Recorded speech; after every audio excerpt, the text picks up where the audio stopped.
Welcome to the Traditional Way. I'm your host, Brett Shumway. This podcast is brought to you by the Martial Arts Center Network, where you can find all things martial arts related on our social media pages and the main app, available on Apple and Google stores, where you can catch up on all open circuit sport karate news with Inside Scoop, catch a movie review with fists, kicks, and flicks, or find out what's happening in the jiu-jitsu and MMA worlds on the Winner's Circle. Plus now, exclusive content that is only available on the app.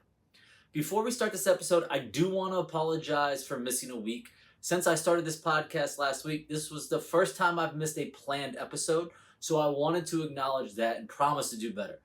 To those that tune in every other week as scheduled, I will be back on that rotation for the next show. But today, we're talking rankings. We are a little over halfway through the 2026 season for the WKF, and most continental championships have occurred and the Premier League is over. So the top 10 are pretty much solidified as to where they're going to end up for the year. The Youth League still have some events that will change the top 10, and the Series A has a couple of events left. However, those Series A will not affect the top 10 in any division, but will give those athletes a shot to make the top 32 for the Premier League next year. Let's take a look at some of the big performances and some movers in the rankings this year thus far. As we start with the cadet and junior divisions. Now listen, I'm not going to cover every division here, but there are some that are notable. And by that I mean the world number one is an American. This is where I see the biggest growth within the WKF organization as a whole, is the presence of the youth within the WKF over the past 2 years. And this is where you want to start a program if you're looking to build long-term and somewhere that the Americans have lacked in the past years. Let's start in the cadet male kata, where Edmund Juo currently holds the top spot, albeit by a slim margin at this time. Since breaking into the WKF last year, he hasn't missed a podium thus far in kata and also holds the 5th spot in the rankings in kumite. I assume that he will make a choice on which division he wants to focus on later in his career, but I love seeing that these youth athletes do both. In the female cadet minus 54 kilogram division, we find Presley Allen, who is my pick for the best shot at an American gold medal at the World Championships this year. She has been on a tear since moving up in weight last year, and in 4 events in this weight category, she has only lost once, and that was a bronze medal to go along with her 3 golds. Look, she has some big shoes to fill, especially when you consider her big sister is an established fighter within the WKF. But all in all, I think her future is bright, and she has a lot going for her as she gets ready to take on the Pan Ams and the Worlds this year. A couple of female junior kumite competitors have just taken the past year by storm, and these ladies have put on a phenomenal performance over the past year. Let's start with Veronika Gashnikova. She's only lost twice since joining the WKF in the minus 53 kilogram division. Her current record is 31-2, where she has outscored her opponents 181-21, averaging 5.5 points scored per match. She also has 4 golds in 6 events, with 3 of this being in her last 3 events. She's an exciting fight every time she steps out there. She does not take it easy on anyone, and there are not a lot of 1-0 matches when she steps on the tatami. In the minus 59 kilogram division, we find Hannah Sonegard, who hasn't missed a final match since she became a junior, and is looking to avenge her bronze medal in the Cadet World Championships from 2 years ago. She has been so dominant as a junior that it's actually a shock when she loses a match at this point. I mean, as a junior, she has outscored her opponents 126-17. That just shows that you're on another level than your competition right now. And last but certainly not least in this group, Mariam Basharat, the Cadet World Champion from 2 years ago, moved up into the juniors and continued her dominance within the WKF. I mean, she has only ever missed 1 podium ever in her career, and that was her first event in 2023. She has a career record of 59-5 and has racked up 11 medals, 7 of which are gold. She is the one to beat and is looking to add another world title to her resume this year. Modir Jangerbey remains in the world number 1 spot in the minus 50 kilogram division. But for me, the one to watch is world number 2, Yorgela Salazar. She had a great 2026, making the finals in all 3 Premier Leagues she attended and winning 2 of them. But the comeback year she had following the knee injury is what is so impressive. Look, we all remember her closing out that bronze medal match at the World Championships, basically on one leg at the end, barely able to stand and finish that match. But the return has been much quicker than expected following the surgery, and back on the tatami in less than 5 months is really impressive. Now, she did stumble a bit this year, not securing the PKF title, which we all expected that she would, but I feel she'll regain her top spot in this division by the World Championships next year. Now, the minus 55 kilogram division is pretty much up for grabs. Angelica Triluga is somehow in the world number one spot, and I still don't know how that's happened.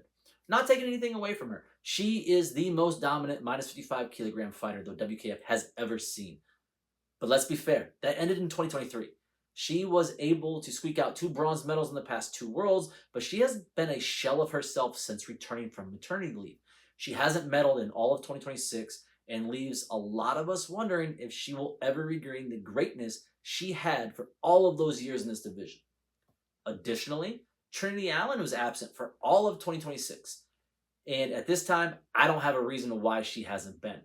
And she was definitely on the move by the end of last year and then pretty much disappeared from the tatami. She still holds the world number 10 spot, but not for long unless she returns. Right now, I would say Rina Koto is probably the best position to make a run in this division. She's coming off a gold and a silver in her last 2 events and is consistently in the mix. Sahara Shimada is atop the minus 61 kilogram division, and to be honest, it's hers to lose at this point. She had a great 2026, medaling in every Premier League event this year and taking the Asian Championships. But I personally like the up-and-coming Monica Arzumian. In her first year as a veteran, she was in the top 8 in her first 2 Premier League events, and she won the last one of the season. She's still young, and her transition points did get her into the top 10, but she has performed well. I'm looking forward to her growth in 2027. However, spoiler in this division is always Li Gong.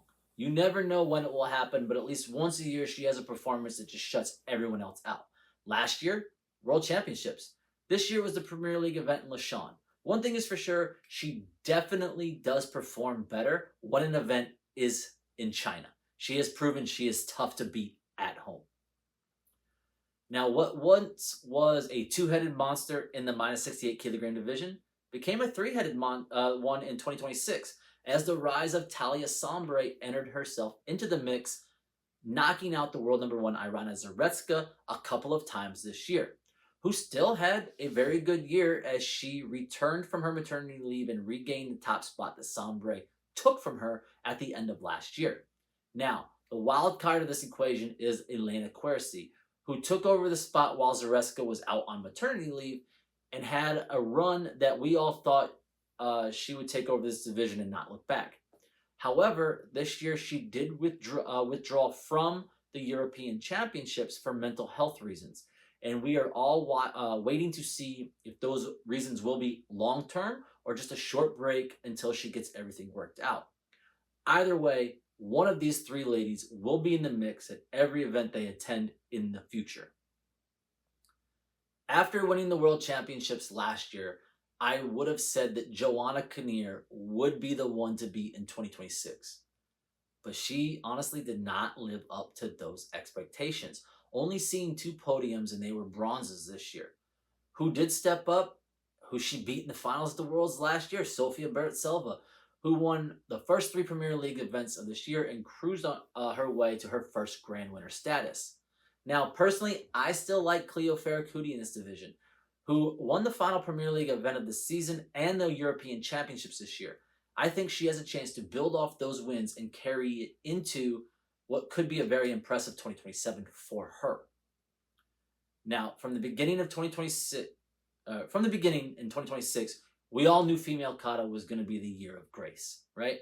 And she did live up to that for most of the year. However, the world number 2, Maho Ono, snuck in at the end to claim the Asian Championships after losing to Grace for the previous 9 events, which I still think is great that this rivalry isn't just one-sided, and I hope that these 2 continue to go at it in the finals of every event that they attend, honestly. And at this point, it's truly these 2 women, and then everybody else is a step below in the division.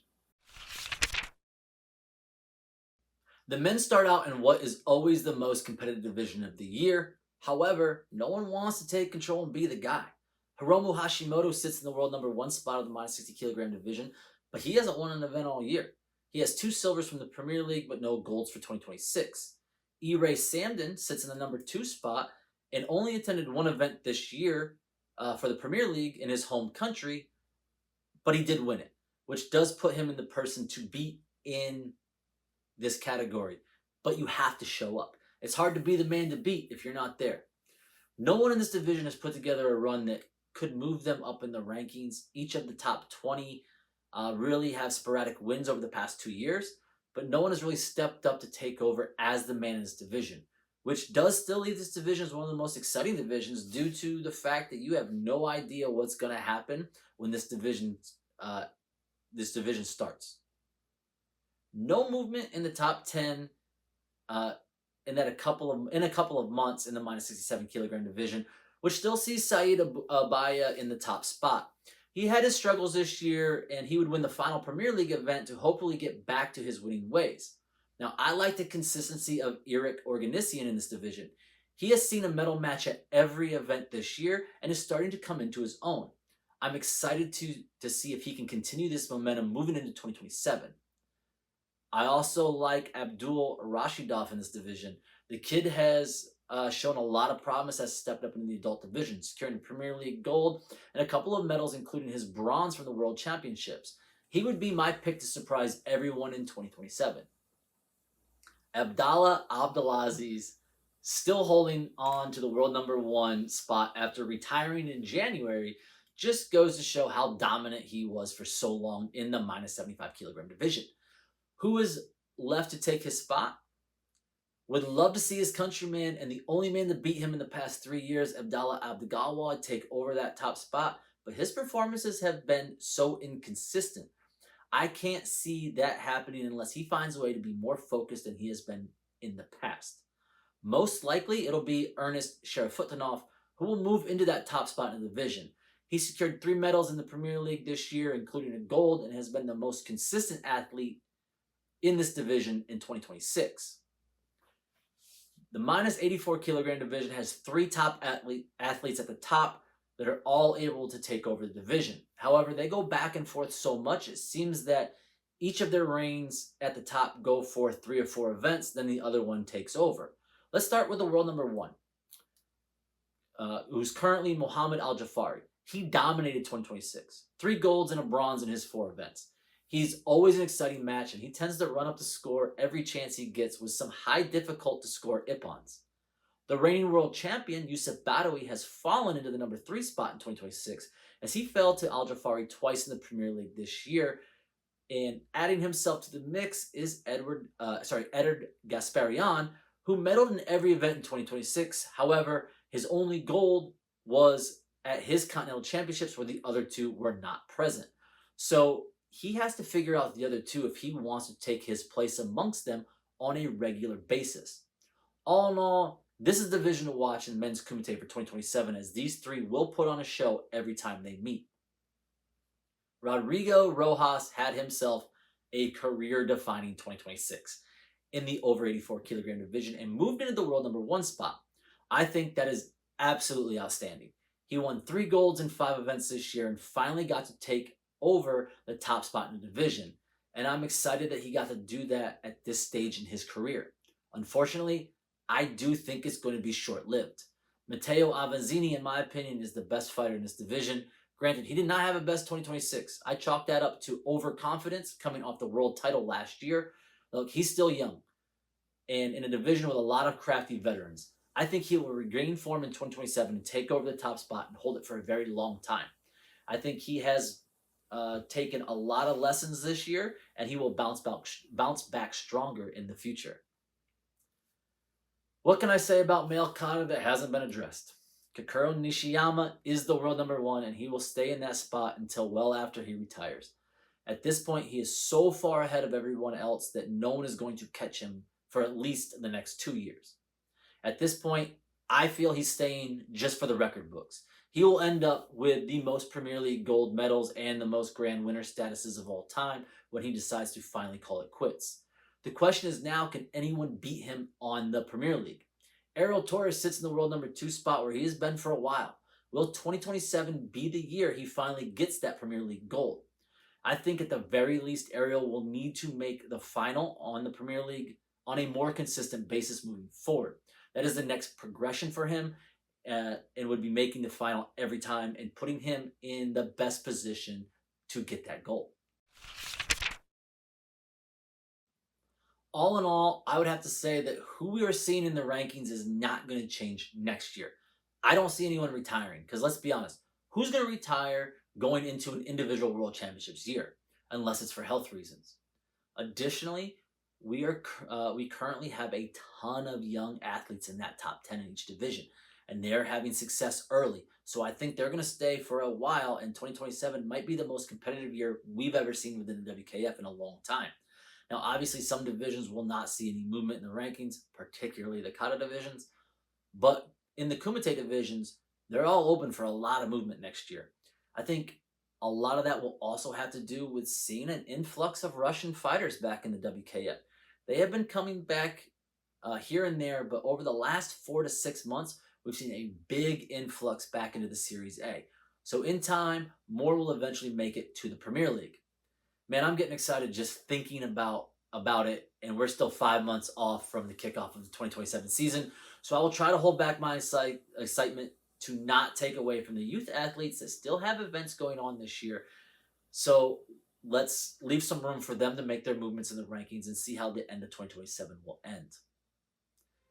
And with that, I want to thank you guys for tuning in to another episode of The Traditional Way. Join me on the next episode where I'll bring you the results from the Junior PKF Championships. Until then, continue to support the Martial Arts Network and all of our content. Until next time, guys.